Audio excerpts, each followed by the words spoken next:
Welcome everyone to Beyond the Crucible, the podcast that dares to talk about setback and failure, but not so we can commiserate. It's so we can elevate. I'm Gary Schneeberger, the co-host of the show, and our mission today is to offer you the hope that your crucible experiences, those tragedies and challenges that you faced or are facing right now, do not define you. They refine you. They didn't happen to you, they happened for you. And no one I know knows that better than the host of this program, the founder of Beyond the Crucible, and my friend Warwick Fairfax.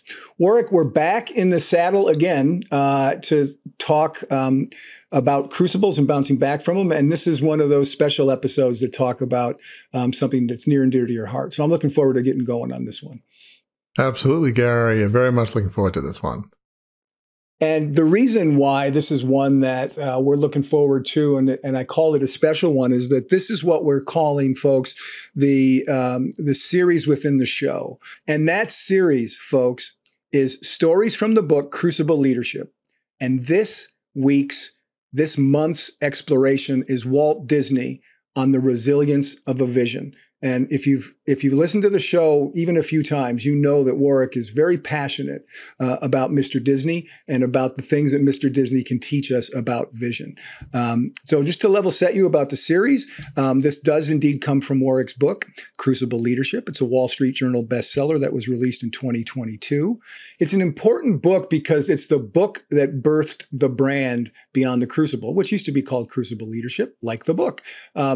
Without the book, there would be no podcast. Right now, you'd be staring at a blank screen, or you'd be watching a TikTok video. But no, we're here. You're listening to us and you're watching us because this book exists. Each month, in what we're calling this series within a show, we feature one story from the book, one of the people that Warwick profiles in the book, spotlighting one key learning that helped the subject of the story overcome a crucible, and it can help you do the very same thing when you apply the principles. So that's why we do it in general, and you'll discover in this episode why we're talking about Walt Disney and what he can teach us about the resiliency of a vision. So I'll begin with that question, Warwick. Why Walt Disney? Why this subject? It's not only featured in your book, you've cited Disney for the resilience of his vision on the show more than a couple of times. Why Disney? Why is that such a critical story for you and for listeners? You know, what I love about Walt Disney is his sense of wonder. His willingness to try, never say die. He was a visionary. He had this incredible imagination. And I've sort of used the term, he was a serial visionary. He didn't have this 50-year vision of, we're going to have cartoons and then movies, Disneyland, Disney World. It wasn't like that. He had, one vision, what's the next right vision, if you will, and he'd bring that to reality. So, and he was very focused on what he pursued. His visions were never small, but they were, in hindsight, like his early vision to produce animated cartoons that told better stories, that was big for him. In hindsight, we think, well, that's a good vision, but it's a doable vision. But his visions were anchored in what he felt was the next right move. Often we can get intimidated by Walt Disney's side visions. We've got to remember, he didn't have this 50-year millennial vision. He had sort of, what's the next right move for me? What do I feel passionate about? How is it anchored in what I'm good at? What I feel like the market needs, what the world needs. He pursued visions, one step at a time. So the other thing about Walt Disney, as we'll see, he was never one to let obstacles and setbacks get him down, or even the naysayers, which were many, because everything he did was new. So obstacles, naysayers, he just kept going. He was passionate about what he did, and he just kept going, and one vision at a time. So there's a lot we can learn from Walt Disney. Right, because you've said many times on the show, right? It's take the next right step. We talk about that all the time, and that's really with everything that we do, but certainly with vision. What's the next right vision? And it just so happens as you've said, his visions weren't small, right? I mean, his visions were a little bigger than, let's have a block party, right? I mean, he had a global block party in some of the things that he did. And he also had his share of crucibles that impacted his vision, but didn't cancel out his vision. In other words, his vision moved on through them. He adjusted as he went on, and really the first big crucible that we're going to talk about, and we're not saying it's the first crucible Walt Disney had. We don't know every crucible. I'm sure, like many of us, he had a lot of crucibles. But the one that stands out to you that you really unpacked in the book that's fascinating is, well, I'll let you tell it. I won't even say it. You tell what that first big crucible was for Mr. Disney. Yeah, absolutely. Just a little background about Walt Disney before we get to the crucible. Walt Disney was born in Chicago in 1901, but he spent his early years on a farm in Marceline, Missouri. And he wasn't there maybe, 4 or 5 years. He was pretty young, but that was defining. It was a farm where he grew up for those early years. And in fact, when you look at Main Street in Disneyland, it was modeled after the town that he spent his early years in, Marceline, Missouri. So the whole farm animals, the love of the rural life, that was very influential. So his family ended up moving to Kansas City, where Walt Disney spent a lot of his time growing up, and he began making cartoons. Initially, he sold them to local theaters, and his early cartoons were called laugh-o-grams, believe it or not. Laugh-o-grams. I guess in the 20s, that was probably very catchy. Along with his brother Roy, he ended up launching Disney Brothers Studio in 1923. So he began hiring a bunch of animators and making some cartoons, black and white at the time. And in 1928, he was asked by Universal Pictures to make a series about a rabbit. I guess back then, they told you, make a cartoon about this animal, and kind of off you went. So he came up with this idea of Oswald the Lucky Rabbit. So it became a quick success. And so that same year, 1928, Disney headed to New York to renegotiate a new contract with his distributor. And so when he got there, he found out that distributor had hired away virtually all of his animators. And not only that, but he put some fine print in the document, in the legal agreement, that said that Oswald the Lucky Rabbit was his property and not the property of Disney. Walt Disney wasn't a lawyer, a business guy. He didn't see it. And so here he is, this is in the 20s, plane travel wasn't particularly, commercial plane travel wasn't a common thing back then. So he takes the long train ride back to Southern California, which he was living at the time. And on that train ride back with his wife, Lily, clearly I'm sure he was devastated. He was hurt. He probably felt betrayed by a lot of his employees that left and hired away by this unscrupulous distributor. He probably felt bad about being swindled out of Oswald the Lucky Rabbit. But rather than kind of feeling down or angry, or at least maybe he did, but he didn't let that stop him moving forward, he got out a yellow legal pad and he began drawing circles, big ones and then small ones. And so his wife, Lily, said, Walt, it looks like you're drawing a mouse. And Disney said, I am. I've got this great idea. How about Mortimer Mouse? Catchy, huh? I'm obviously editorializing a little bit. And his wife, Lily, replied, what about Mickey? And so Walt said, yeah, I kind of like that. So obviously it was smart that Walt listened to his wife. I'm not quite sure if Mortimer Mouse would have been quite the household name. Right. But that was how Mickey Mouse was born. And so, we can learn a lot from Walt Disney. Obviously, he was devastated, felt betrayed, I'm sure, by his team members, his animators, and this distributor. But he did not let that obstacle or that setback stop him from moving on. He moved forward. And you look at Mickey Mouse. I mean, who's ever heard of Oswald the Lucky Rabbit? Everybody's heard of, Mickey Mouse. So it was a big setback, but he did not let that define him, as we often say. His attitude was, okay, this is feels bad. I feel betrayed. I'm sure he probably felt. But what's next? How do we move forward? Right. And I happen to know this. I'll explain why I know this, but it didn't take him long to do it either. I mean, as you indicate, on the train ride back, he's drawn circles, and his wife said, "Oh, that could be it's a mouse," and Mortimer and Mickey and all that.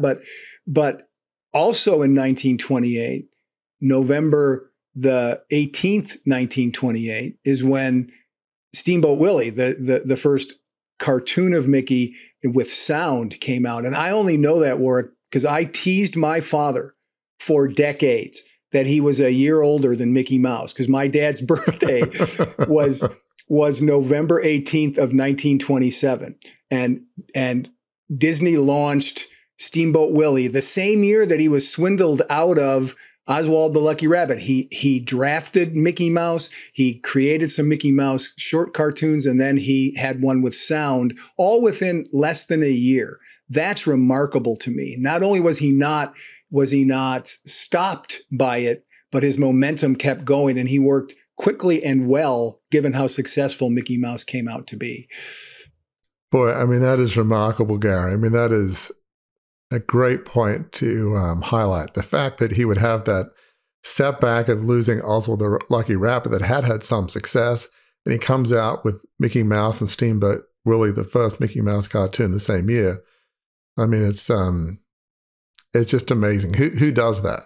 I mean, that's bouncing back and moving forward at like light speed. I mean, right. It's truly amazing. Yeah, and back in a time before the internet and before all that stuff, I mean, he did it all just with his mind and his talents and his dare I say vision, and that's what we're talking about here, is the resilience of Walt Disney's vision. And interestingly, it's not the only story, Warwick, that you talk about in the book or that you talk about on this podcast. And he didn't stop there when it came to being resilient in his vision. Mickey Mouse is out. Steamboat Willie's a success. Mickey Mouse is growing, but he still had more that he wanted to create. He had more to his vision that he wanted to bring to the people. And the thing that he moved to next, the thing that was not all hailed by everybody, is Snow White and the Seven Dwarfs, right? Absolutely. You know, the thing about Walt Disney, he was never one to sit still, rest on his laurels. Hey, you know, Mickey Mouse is successful. I can just sit back, relax. So it's 1934. And by then, Walt Disney, he was a wealthy man. He was living in Southern California. He had a large house. He played polo, which apparently if you were a Hollywood star in the 30s, that's kind of what you did. You played polo. It was the thing to do. And he had a comfortable life, but he didn't just sit back and enjoy the good life. He had this vision of the world's first full-length cartoon feature, Snow White and the Seven Dwarfs. Earlier, he actually negotiated a contract with Technicolor to have a 2-year head start on getting color into animation. He was always one to push the envelope. Now, think back in 1934, nobody had ever made a full-length feature film, an animated feature film. The conventional wisdom is like, well, that won't work. They called it, I think, in the media and his circles, Disney's folly. Indeed, they did. Yep, it'll never work, and it was not easy. It took 3 years and 2 million frames of film. I mean, it was very expensive, and he literally bet everything on that movie. You know, he bet the ranch, so to speak, probably bet his house, bet his polo ponies, or, he bet everything, and he went into debt to make the movie. So, 3 years later, it's December 1937, and Snow White opened in Los Angeles to a gala premiere, and it had some of the biggest stars of the day in Hollywood. Charlie Chaplin, Cary Grant, Jack Benny, Shirley Temple, and Ginger Rogers. It was a huge success.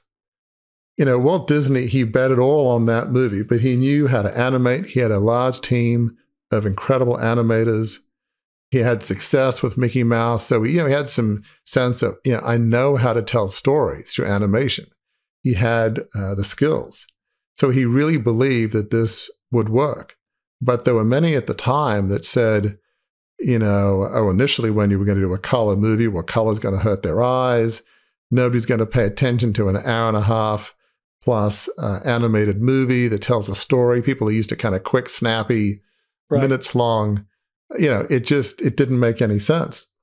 But what's kind of amazing is it did work. Now, if you bring yourself back to 1937, people didn't know the story of Snow White and the Seven Dwarfs, right? I mean, there's probably some obscure kind of story somewhere, but it wasn't that well known. So you had a bunch of these stars. They were captivated by the movie. Some were even in tears. I mean, can you imagine, a Cary Grant, Ginger Rogers, Charlie Chaplin in tears as they're watching this movie? I mean, it's just amazing, but it just shows you the power of Walt Disney. He was willing to bet it all because he just felt like, I know this is going to work. This will work. People will want this. It's just going to work.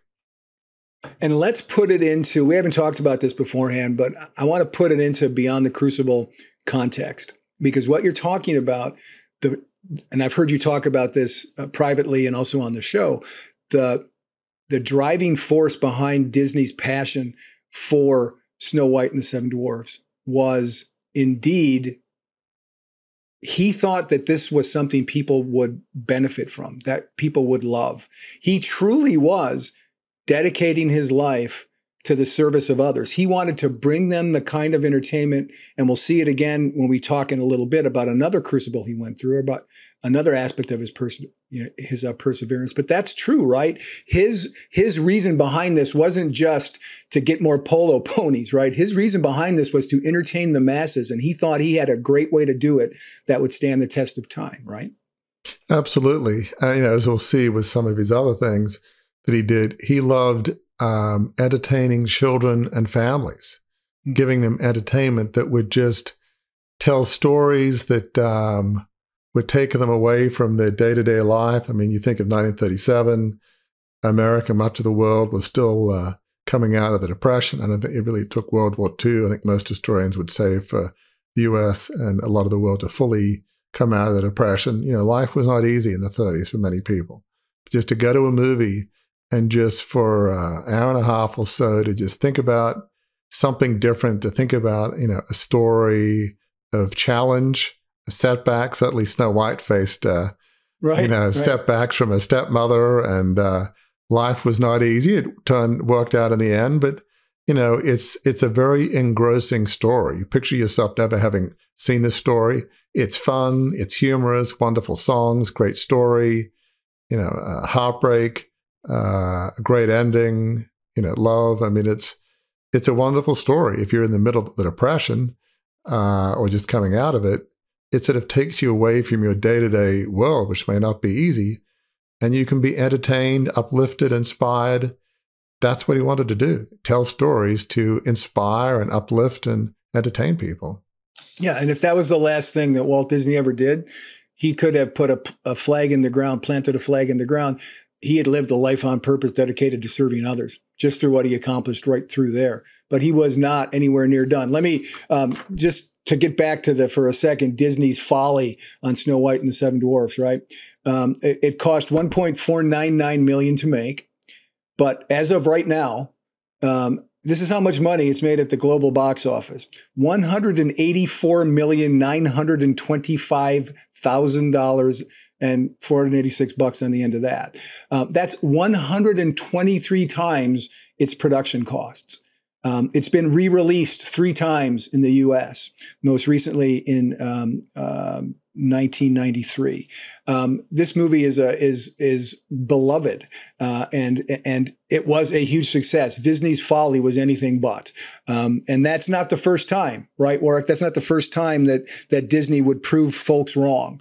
As we move into the next aspect of his vision that he came up with, that was immediately met with naysayers, that was immediately met with people who were like, what? The same thing that they said about Snow White and the Seven Dwarfs, they said about the next development that you talk about in your book about his vision, and that's his vision for theme parks and how he wanted to completely transformed the way both people looked at theme parks and the way they experienced theme parks. Talk about that for folks. Yeah, absolutely, Gary. So, we just left Walt Disney in 1937 at the launch of Snow White and the Seven Dwarfs. A few years later, in the early 1940s, Walt Disney, he had two daughters who were young at the time, and he began thinking, wouldn't it be great to have a safe, clean environment where parents and children could come together and enjoy themselves? So he's thinking about his daughters and, other people with young kids. And he started thinking about amusement parks. But amusement parks at the time, they were typically rundown places with, Ferris wheels, creaky merry-go-rounds. There was alcohol, people drank too much. Right. It just almost felt like a seedy, dirty place. Right. It's just not the kind of place you want to bring kids to. And so Walt Disney dreamt of something totally different. He dreamt of a theme park where you would charge admission to get in. It would be a fun place and a safe place, and it would be clean. To have a theme park that's clean, an amusement park it's like an oxymoron. By definition, they're seedy, dirty, and grimy. That's what an amusement park was back in the day, back in the 1940s.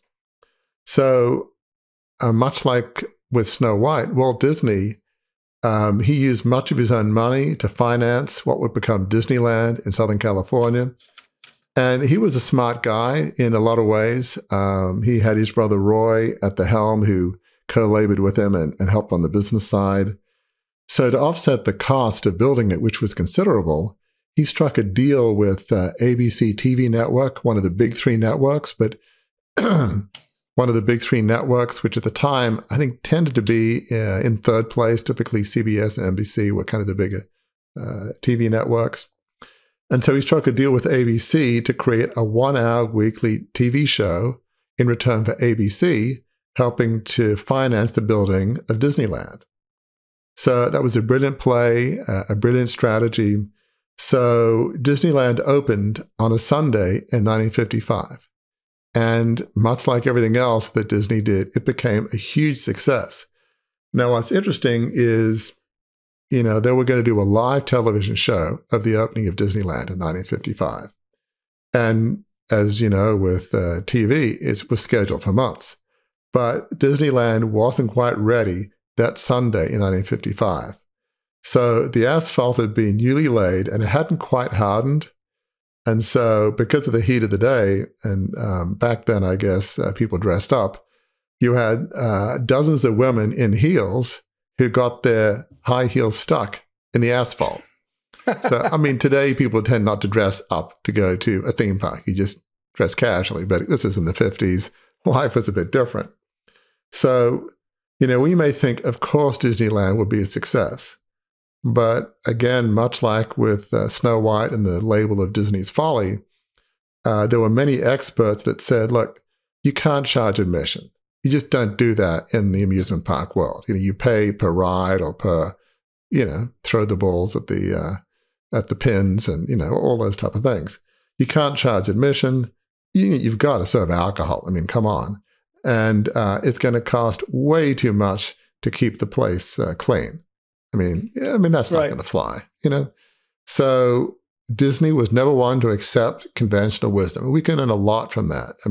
I believe in trusting the experts and all, but there are times when the so-called experts can be wrong, especially when you're thinking about changing an industry, doing something new. So Walt Disney didn't stop there. So he died in 1966, but before he died, he had this vision of creating another theme park, but this time it would be in Florida. And it came to be called Walt Disney World. So he and his brother began to buy up thousands of acres of swampland outside of Orlando. So eventually, Walt Disney World would open in 1971. And around about that time, actually, his brother Roy died. I think it's not that long after. So you've got Disneyland, Walt Disney World. He just didn't stop dreaming. He just didn't stop imagining. Now it just, you might say like, oh, of course it would work. But at the time, he was doing something that most experts in the amusement park industry thought, this can't work. it doesn't make sense. People aren't going to pay a cover charge to get in. Right. And you're going to have it to be clean and safe and no alcohol. At least you can't buy liquor there. It makes no sense. But when people said it makes no sense, Walt Disney sort of trusted in his convictions and his beliefs. So it's a remarkable story. Yeah, you mentioned how it opened on July 17th, 1955. I pulled a news clipping off of a website. They had 22,000 invited guests to come into Disney land when it opened. A quote from one of the park employees was this: "We've had to beat them off with a club." That's how thrilled people were to come to this place that he built. Again, that's proof in the pudding for that he was right about his vision, and the naysayers were all wrong. We've had to beat them off with a club. Surely not for real, but that was the kind of hoopla that was going around the opening of Disneyland, which to this day is an enormously successful theme park. And frankly, has created a whole bunch of other theme parks. Theme parks are a big business now in the U.S.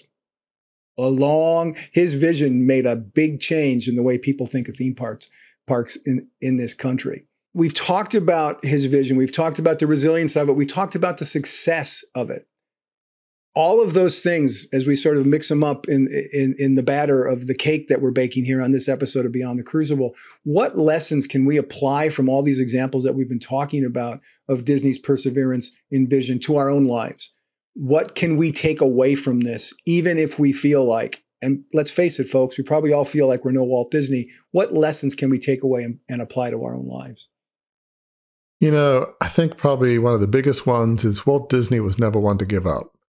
Also, the lucky rabbit kind of disaster happens. You know, Oswald was taken away from him. Yes, for many people, for him, that might have been one of the worst days of his life, especially because it wasn't just this distributor swindling Oswald away from him with some fine print and agreement, but he had a bunch of his animators. Some of them had been probably with him for years. They left. Talk about a betrayal. You come very close when you work with people on some, amazing, animation. That had to have been tough. But he didn't, yes, I'm sure he was angry and frustrated, hurt, sad, but he didn't let that stop him from moving forward. He didn't, as we often say, he didn't hide under the covers and just sit there for years. I'm sure he sort of was frustrated and angry. He had to have been. But he didn't give up. He found a way to bounce forward with the help of his creativity of his wife coming up with Mickey Mouse. He just kept moving forward. I think the other aspect is Walt Disney teaches us to trust ourselves and our vision. He anchored his vision in the things he was most passionate about, his gifting. He wanted to bring entertainment to families and children. He loved telling stories. He had a vivid imagination. He had, that gift of storytelling, animation, imagination. So he knew that he was good at this. He believed in himself. He believed in his vision. And he wouldn't let naysayers just get him down. The conventional wisdom may be, Snow White's not going to work. It's in color. It's a full-length feature. Nobody's going to take that seriously. You've got it's fun and amusing, but there's a story in there about loss and betrayal, friendship, love. I mean, it's hard to put yourself back in an era where you never heard the story, but this wasn't just some simple cartoon with a lot of funny characters. Right. Nothing wrong with that. This was a lot deeper than cartoons of the time, but he believed in it. The other thing I think Walt Disney teaches us is that he took visions one vision at a time. We look back and say, well, I can never be a Walt Disney. Oh my gosh, I mean, Mickey Mouse, Snow White, Walt Disney World, Disneyland. I mean, not to mention all of the full-length, regular movies that he made. I mean, I'm not Walt Disney. I mean, come on. I mean, that's just no way. Right. And I get that. I mean, who of us are? But remember, he took his visions one vision at a time.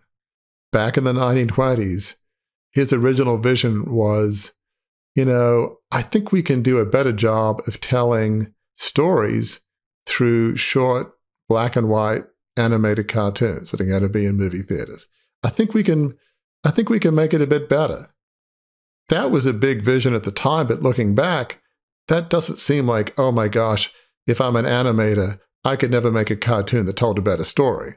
That does, even for us today, feel like, a not undoable vision. That feels like, okay, it may be a heavy lift, but, it's possible. Okay, put yourself in 1934. By that time, you have proven you know how to make successful animated cartoons. Right. Mickey Mouse is a big success. So if you're Walt Disney in the early 30s, you're thinking about Snow White, yeah, it's a big leap, but it's based on a team of animators and based on a proven track record of making cartoons that people will come to see. It was a leap, but if you're Walt Disney at the time, put yourself in his shoes, it's not quite as impossible as it might seem today. You said something a couple times as you were telling the story here, and I wrote it down, that Disney's reaction to some of these things that he envisioned, some of these setbacks he ran into. You used the phrase, I think we can fill in the blank.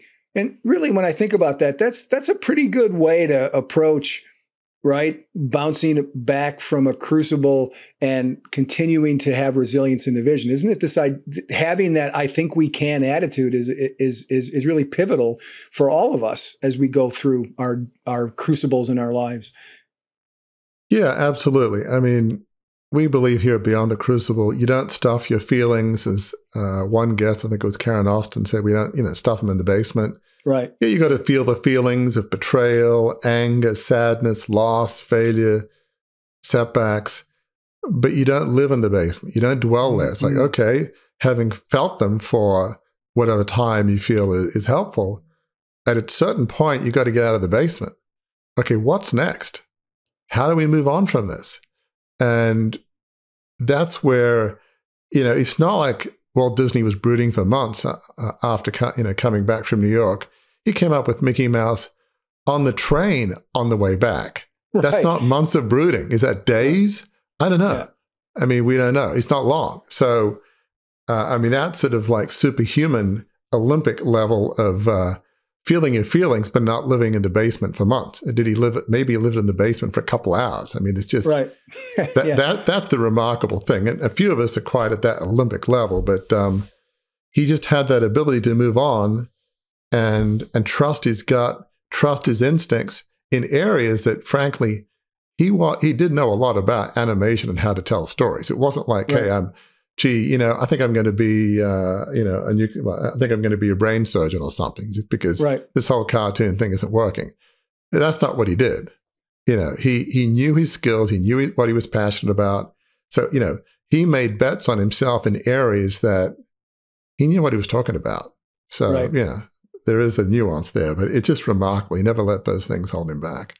It's interesting, Warwick, when we were talking about this, and in your book, you include this. There's an interesting line from a Fred Astaire and Ginger Rogers movie from I think the 1920s, 30s that applies here, right? As we talk about what Walt Disney did when he hit crucibles, when he hit people who doubted him, when he ran into naysayers.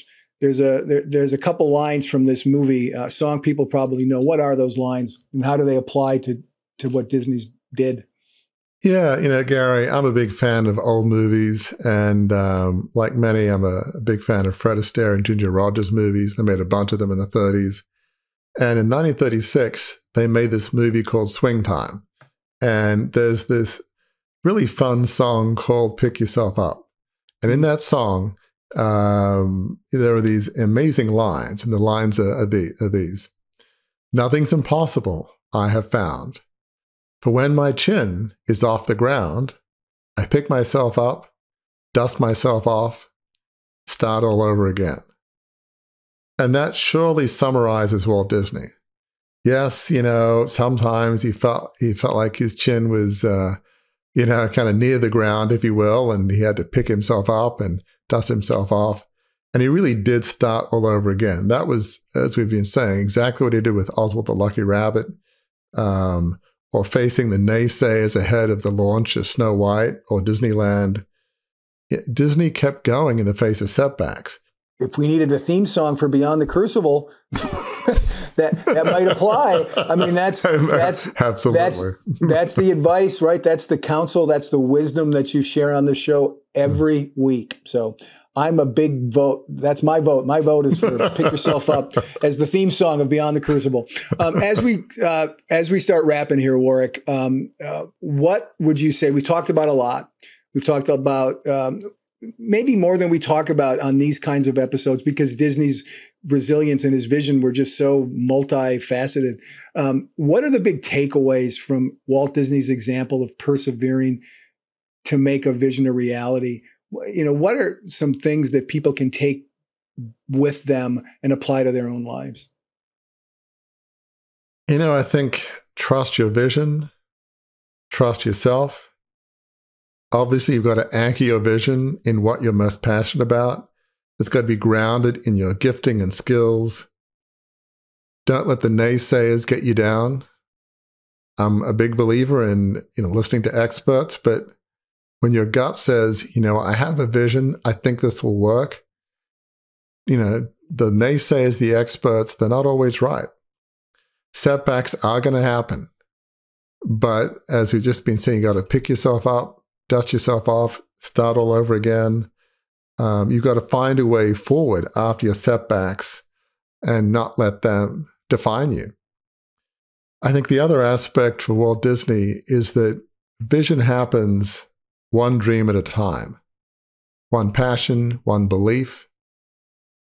And I think what we need to learn from Walt Disney is trust yourself, trust that vision, believe in it, pursue it, make it reality. Again, I want to make sure people are clear. This wasn't some vision that he knew nothing about. This was animation. This was telling stories. This was Walt Disney's genius. He knew how to tell stories. He knew how to tell stories through animation and then, beyond. But he trusted himself. He trusted his gut. It was an experienced gut, if you will, but nonetheless, he trusted that vision. And he was always thinking, okay, so I accomplished that vision. Great, Snow White is a huge success. It's the early 40s. What's next? What's that next hill? What's that next dream? What's that next vision? Maybe Disneyland. Even after Disneyland, okay, great. So what's next? He began thinking of Walt Disney World, which originally was sort of like the city of the future, and now it grew to be a multi-themed theme park with Magic Kingdom, Epcot, Animal Kingdom. It just grew. And I guess the other aspect is that Walt Disney, he was other focused. He was focused on bringing joy, fun, and entertainment to families. That is the through line through everything Walt Disney did, whether it's Snow White, Mickey Mouse, full-length regular motion pictures, Disneyland, Walt Disney World. He truly did, I believe, live a life of significance.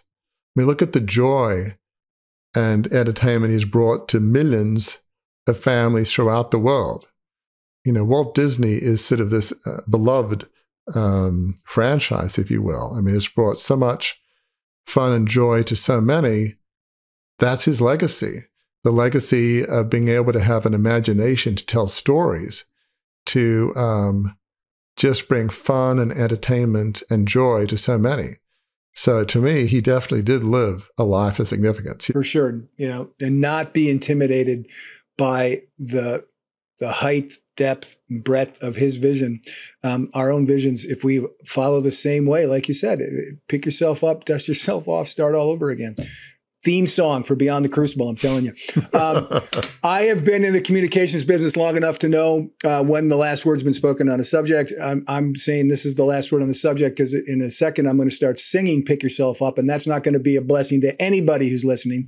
So folks, this will wrap up our series within the show on stories from the book, Crucible Leadership. We'll turn the page next month to another story to help you turn the page and move beyond your crucible to a life of significance.